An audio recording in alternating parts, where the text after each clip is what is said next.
할렐루야. 우리 믿음으로 고백합니다. 오늘은 참으로 좋은 날입니다. 우리 모두에게 좋은 일이 일어납니다. 우리 모두에게 좋은 일이 반드시 일어납니다.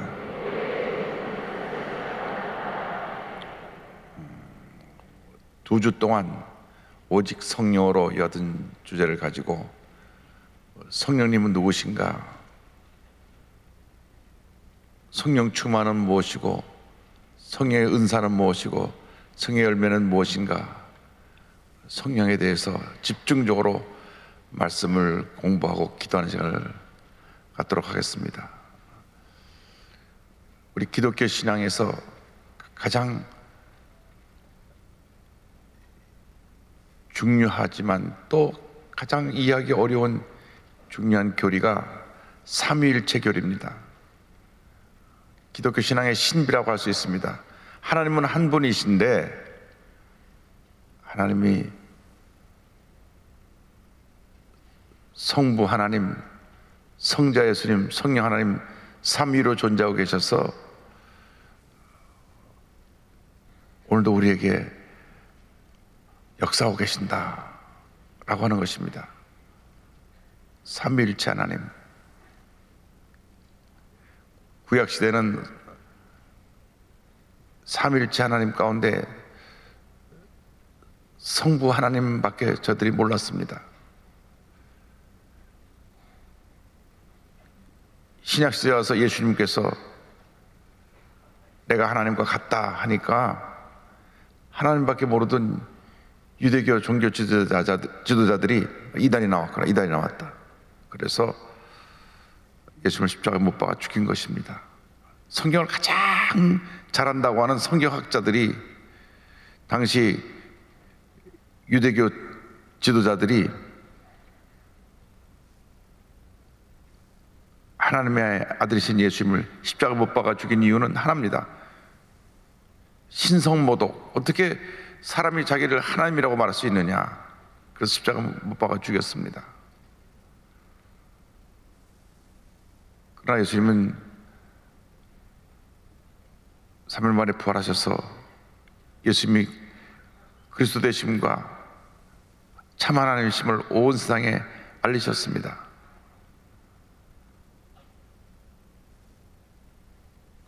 그리고 나서 역사적으로 성경의 기록을 보면 사도행전 교회가 세워질 때 AD 30년쯤으로 봅니다. 교회가 세워지는데 사도행전에 있는 기록을 보면 예수 처음 믿고 침례를 줄 때 예수님의 이름으로만 침례를 주었습니다. 예수님의 이름으로. 분명히 마태복음에 보면 28장 19절에 그러므로 너희는 가서 모든 민족을 제자로 삼아 아버지와 아들과 성령의 이름으로 침례를 베풀라고 했는데,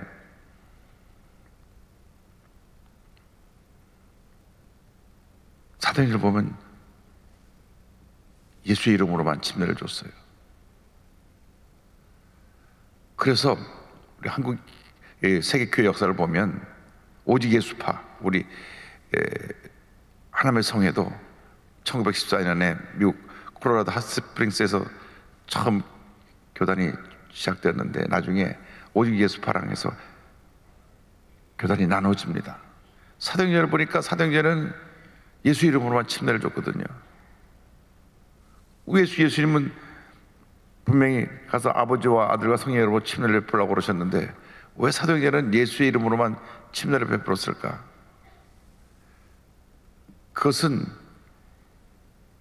이미 그 당시 예수를 믿는 사람들이 1차 대상이 유대인들이었고 또 하나님을 믿는 사람이었기 때문에 하나님에 대한 믿음을 다시 고백할 필요가 없었고 예수가 그리스도임을 믿기만 하면 됐기 때문에 예수의 이름으로 침례를 준 것입니다. 이 침례 문답은 구원의 확신을 다시 확인하는 것인데,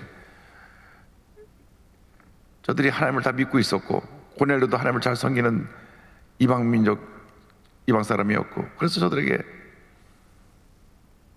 예수 이름으로만 침례를 주고, 그 후로 이제 교회가 전 세계에 세워지면서 하나님을 모르는 사람들이 예수 믿고 하나님을 아버지라고 고백하게 되면서, 그때 저들이 침례를 줄 때 침례 문답을 합니다. 당신은 하나님의 온 우주 만물을 지으신 창조 하나님을 믿습니까? 아멘 하면 흐르는 물에 들어가서 담갔다가 다시 나오고, 다시 두 번째 묻죠. 당신은 예수 그리스도가 구세주이심을 믿습니까? 예수님에 대한 질문이 좀 길어요. 동정녀 마리아에서 탄생하시고 십자가를 당하시고 죽으시고 부활하시고 다시 오실 예수를 믿습니까?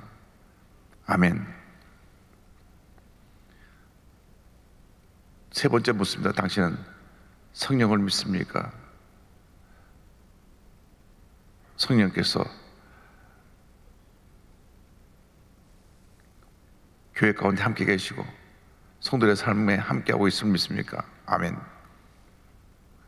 그래서 이렇게 세 번 침례받는 기록이 역사적인 문헌을 보면 AD 130년쯤 디다케라고 하는 그 예수님의 제자들의 행적을 기록한 그 책에 보면 그때 문서들의 기록이 나옵니다. 그러니까 성부, 성자, 성령으로 침례를 준 것은 이방 사람들에게 복음이 많이 증거되어서 그들이 예수를 믿고 구원받고 하나님의 자녀가 될 때는 침례 의식에서 그 삼일째 고백이 나오고, 그래서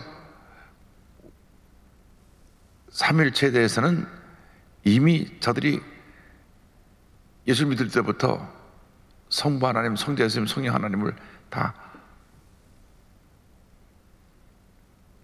믿고 그냥 의심 없이 받아들였습니다. 그래서 그 삼일체에 대한 고백이 축도에 나타난 것이 이미 고린도 후서 13장 13절에 보면 주 예수 그리스도의 은혜와 하나님의 사랑과 성령의 교통하심이 너희 무리 함께 있을지어다 나타나고 있습니다.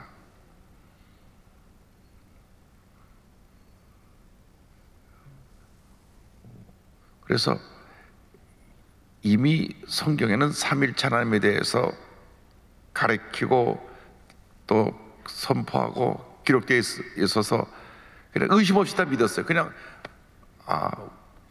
성부 하나님이 계시고 성자 예수님이 계시고 성령 하나님이 계시다. 그런데 이제 기독교가 로마 황제 시대에 박해를 받으면서 약 250년 가까이 열매 황제에서 심한 박해를 받고 나서 313년 로마 콘스탄틴 황제가 기독교를 공인하고 난 후에 너도나도 많은 사람들이 이제는 황제에게 잘 보이려고 무조건 황제 앞에 가서 황제를 아련할 때에 저도 기독교인이 됐습니다 와서 기독교인을 고백하는 사람이 많았습니다. 그러니까 그들은 이방 종교를 믿다가 그냥 오늘 하루아침에 와서 기독교인이라고 자기를 고백을 한 겁니다. 정권이 바뀔 때마다 그 정권 앞에서 저 골수분자인 민주당입니다. 또 정권이 바뀌면 전 골수분자인 한나라당입니다. 정권이 바뀔 때마다 바뀌는 사람이 있어요. 지금은 국민의힘이지만 어쨌든 그래서 그 당시 많은 사람들이 예수를 믿는다고 교회에 들어왔는데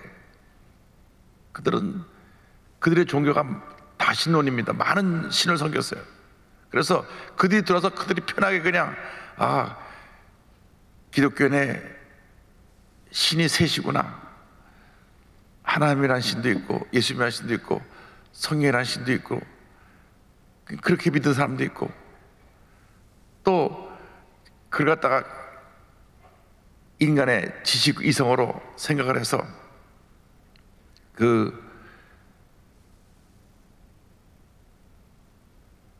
연구를 해보니까 하나님이 제일 위에 계시고 그보다 조금 못한 하나님이신 둘째 하나님이신 예수님 계시고, 그 다음에 하나님의 능력, 힘으로 나타난 성령이 계시다. 그렇게 차등을 두고 믿는 사람이 또 생겨났습니다. 그래가지고 교회 내에서 이 가르침이 서로 막 맞지가 않았어요. 325년에 로마 콘스탄틴 황제가 각 지방에 있는 교회 대표들 다 모여라. 모여서 이 문제를 해결하라. 그래서 325년 5월달에 모여서 장장 42일 동안 토요일을 거쳐갖고 회의를 하루 몇 시간 하는 것도 정말 힘든데 42일 동안 회의를 해가지고 결론 내렸습니다. 예수가 누구신가? 예수님이 하나님이시다. 그래서 결정을 내렸는데 성령님에 대해서까지 의논할 시간이 없었어요. 워낙 예수가 누구신가에 대해서 논쟁이 심했기 때문에. 그리고 나서 성령님이 하나님이시다고 결정된 것은 381년에 콘스탄티노플 회의입니다. 그러니까 왜 이 배경을 이렇게 설명드리냐면, 우리가 지금 성경에 없는 이 성령에 대한 신학적 해석에 대한 배경을 알아야 이제 12번 우리가 말씀을 공부할 때 도움이 되기 위해서 이제 설명드리는데, 듣고 다 잊어버려도 괜찮아요. 오늘 제가 전하고자 하는 그 말씀 내용이 중요한 것이기 때문에. 그래서 이 325년 5월, 381년 5월 두 회가 다 5월 달에 열렸는데, 니케아 회의라는 데서 예수님이 그리스도이시다, 그리스도 예수님이 참 하나님이시다, 하나님이시며 참 구세주가 된다는 고백한 고백이 나왔고, 그것을 받아들이지 않고 떨어져 나가서 이단으로 오늘날까지 존재하는 이단이 여호와의 증인입니다. 여호와의 증인은 아주 뿌리가 깊은 이단입니다. 여호와의 증인들은 예수님이 하나님이라고 믿지 않습니다. 하나님보다 못한 분이라고 믿습니다. 그러나 우리보다 훨씬 뛰어난 위대한 분이시고 천사장 같은 분이시지만 하나님은 아니다. 하나님보다 못한 분이다. 여호와의 증인들이 믿습니다. 그 성령님은 누구냐? 하나님의 능력이다. 성령을 인격적으로 받아들이지 않습니다. 여호와의 증인들은 아리우스파 325년에 주장했던 그 주장을 그대로 받아들여서 하나님은 한 분이시다, 하나님 한 분으로 존재하시고 하나님보다 못한 예수님이 계시고 하나님의 능력인 성령이 존재할 뿐이다. 성령님을 인격적으로 믿지 않는 것이 여호와의 증인입니다. 그러니까 여호와의 증인들을 만나면 저 뿌리 깊은 이단이 왔구나.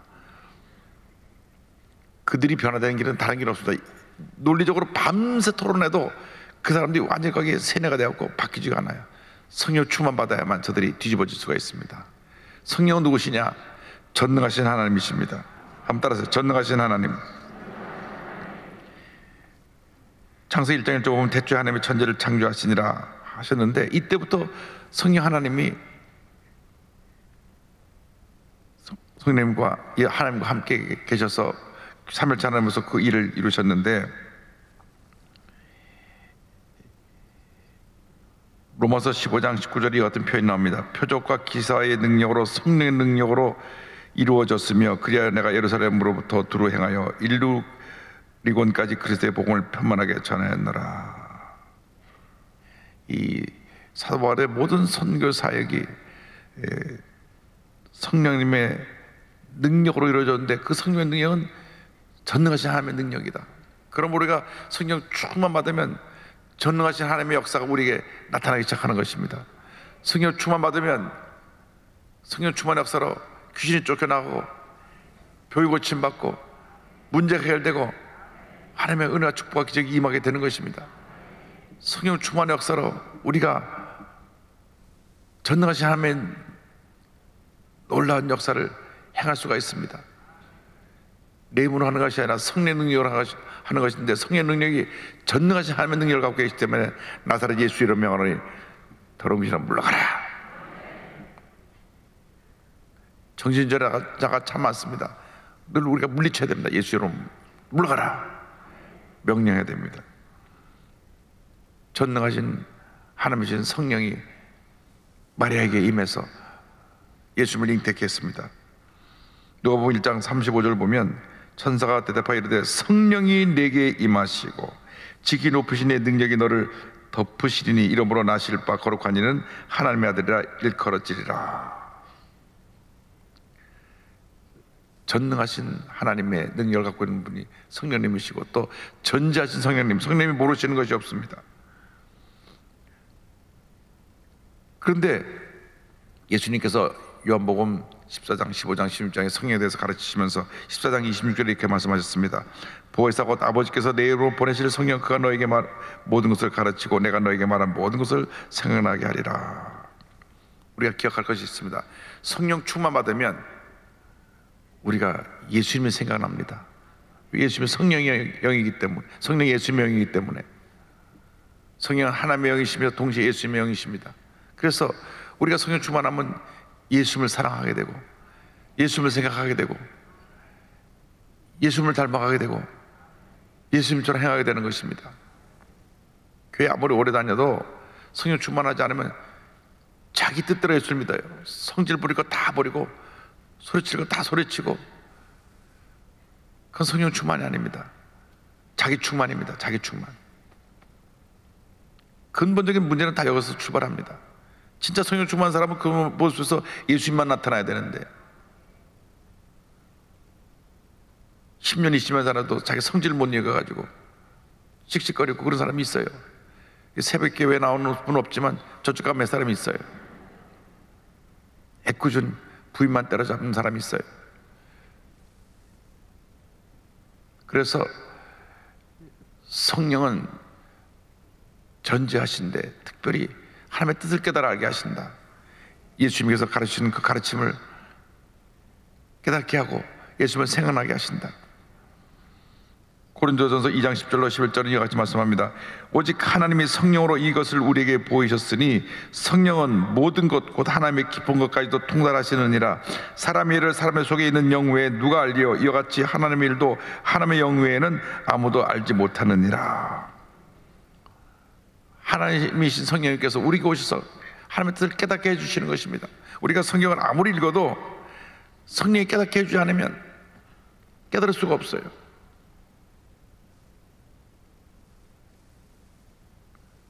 새벽 3시에 일어나서 성경을 보는데 오늘 한 20장 이상 읽고 나왔습니다.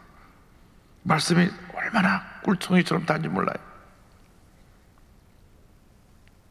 근데 전 요한계시록을 읽으면 참 어려운 내용들이 많아서 기도 더 많이 하고 요한계시록을 읽어가지고 한번 성도들에게 요한계시록을 가르쳐 드려야 되겠다 생각을 합니다. 요한계시록에서 온갖 이단이 다 나왔잖아요. 신천지가 요한계시록에서 나왔거든요. 이단들은 요한계시록밖에 안 가르쳐요. 왜? 다 잘 모르니까. 그래서 요한계시록 많이 하는 데는 좀 이상한데요. 조심하세요. 그 교회 가면 1년 내내 요한계시록밖에 안 해요. 아니 성경 이렇게 축복받은 말씀이 많은데 왜 요한계시록만 갖고 그냥 말하고 닳도록 요한계시록만 하다 이단에 빠지는 겁니다. 신천지는 그냥 요한계시록을 달달달달 외웠어요. 그러니까 우리나라 이단들이 다 요한계시록에서 나옵니다. 그래서 성경 전체를 다 잘 알아야 돼요. 전지하신 성령님께서 창세부터 계시록까지 성령의 감동으로 쓰게 만드셨기 때문에 우리가 성경을 읽으면서 주님의 뜻을 깨달아 알아야 됩니다. 셋째로 성령은 무소부재하신 성령님이십니다. 성령님이 안 계신 곳이 없습니다. 다 계십니다. 시편 139편 7절 8절입니다. 내가 주의 영을 떠나 어디로 가며 주의 앞에서 어디로 피하리이까? 내가 하늘에 올라갈지라도 거기 계시며 수월의 내 자리를 펼지라도 거기 계시니이다. 성령님은 안 계신 곳이 없어요. 그래서 우리가 늘 영적으로 깨어있으면 하나님 앞에 바로 설 수 있게 되는 것입니다. 왜 도둑놈이 밤에 도둑질 하느냐? 사람들이 다 불을 끄고 잠자고 못 보니까. 그러나 성령께서 불꽃 같은 눈으로 보고 계시는 거예요. 우리 예수 믿는 사람들이 실수하고 죄를 짓는 이유는 그 순간에는 성령이 함께 계시는 것을 인식하지 못하기 때문에 죄를 짓는 것입니다. 성령이 그 자리에도 계시거든요. 내가 잘못된 행동을 하고 잘못된 말을 하고 거짓말하고 사기치고 할 때 성령이 계시거든요. 그러니까 늘 우리가 영적으로 깨어있어야 돼. 깨어있어야 돼. 깨어라, 깨어라. 올 한 해 성령님이 여러분과 동행하셔서 여러분 하는 모든 일이 형통하게 되기를 바랍니다. 늘 하나님 앞에서 내가 바로 서서 성령님을 슬프게 하지 않게 되기를 바랍니다. 성령님을 슬퍼하세요. 제대로 기도할 줄 아는 분들은 늘 성령이 주시는 마음에 기쁨과 감동이 있는 분들입니다. 내 의지를 막아서 막 기도하면 기도하면서도 문제가 해결 안 되고 잘못되는 분들이 있어요. 왜? 내 의지로 나 개인의 뜻을 위해서 기도하기 때문에. 이단들도 기도 열심히 합니다. 이단들도. 누구는 지리산에 올라가서 40일 기도하다가 하나님의 음성을 들었다 그러는데 40일 지리산에 올라서 기도하면서 성경 말씀을 그만큼 많이 보고 하나님의 뜻을 깨달아야 되는데 자기 주장하고 지리산에 올라가갖고 내 뜻과 하나님의 뜻을 구분하지 못하고 나중에 이단이 되고 마는 겁니다. 그래서 우리가 철저하게 성령님께서 나의 모든 것을 알고 계시고 나와 함께 계신다는 이 사실을 잊지 말아야 됩니다. 이 성령님이 영원히 우리와 함께 계십니다. 영원하신 성령님이십니다.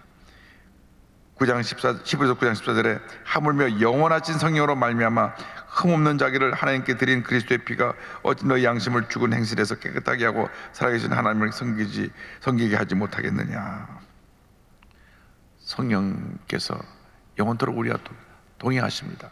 예수를 믿는 그날부터 하늘나라 갈 때까지 성령님은 영원하신 성령님이십니다. 예수님이 히브리서 13장 8절에 예수 그리스도는 어제나 오늘 영원토록 동행하시니라, 영원토록 동일하신 것처럼 성령님 동일하십니다.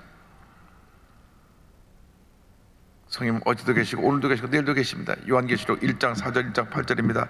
요한은 아시아에 있는 7교회에 편지하노니 이제도 계시고 전에도 계셨고 장차 오시리와 그의 보좌 앞에 있는 7 영과 주 하나님이 이르시되 나는 알파 오메가라, 이제도 있고 전에도 있었고 장차 올 자여 전능한 자라 하시더라.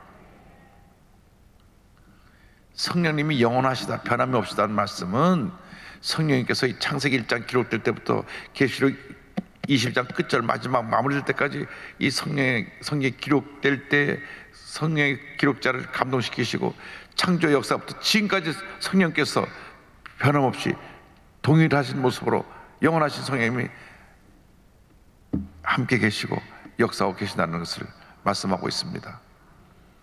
여러분 예수 믿을 때 성령이 여러분 마음 가운데 임하신 것입니다.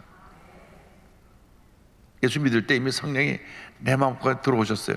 그 성령이 내주하신다 그래요. 예수 믿는 순간 성령이 내 마음에 들어서 내 마음에 자리를 잡고 계십니다. 성령이 내주하심. 예수 믿고 그 구원받아서 거듭나서 본어게인 거듭날 때 성령이 들어와서 성령이 내주하시는 그 사건과 이제 우리가